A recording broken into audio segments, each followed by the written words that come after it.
The 4th of July is about celebrating our freedoms as Americans, but one man says his rights were violated when he was charged with interfering with sheriff deputies. News 12's Christie joins us live in the newsroom.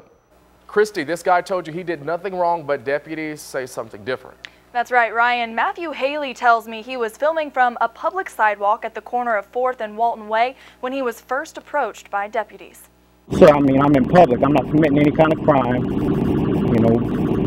Okay, we're going to ask you one more time if you have an idea, if you can produce it. If you can't produce it, then... It's this encounter with deputies that put 28-year-old Matthew Haley in jail. This is sound from his cell phone recording the arrest. What am I being arrested for, sir? Interference with sheriff deputy. You're trying to conduct investigations and you refuse to give us your ID. That's against the law here. That was the night of June 2nd. Cameras were rolling again when deputies approached him as News 12 was interviewing Haley today. Who are y'all with? I'm with Channel 12. You with Channel 12? Who are you with? I'm just an independent individual. Independent individual? Yes, sir. Okay. You got any ID on you? Am I committing some type of crime or anything of that nature? No, sir. You're videotaping the sheriff's office in the jail, so we're just going to find out what you're doing. It's a simple question with a simple answer, but since Haley's on public property, News 12 went digging to find out if he had to answer. The police are free to come up to a person with absolutely no suspicion of criminal activity and ask questions.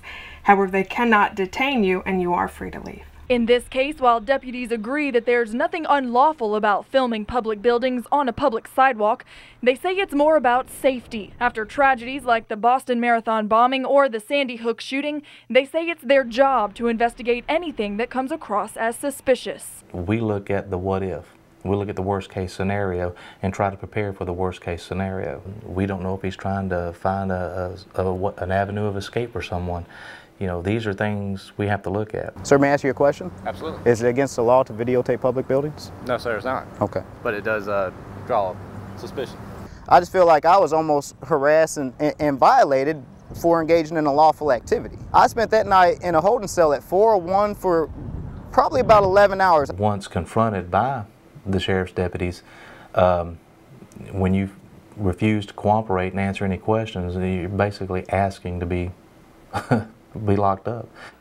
Haley is a self-proclaimed independent journalist. He says he was just trying to film traffic at that intersection and show how many violations occur right outside the sheriff's office. I spoke with 3 different attorneys today to try and get some answers, and they say it's all on a case-by-case basis, all to be decided by judges in the courts. Christie, that's a good story. Thanks for that.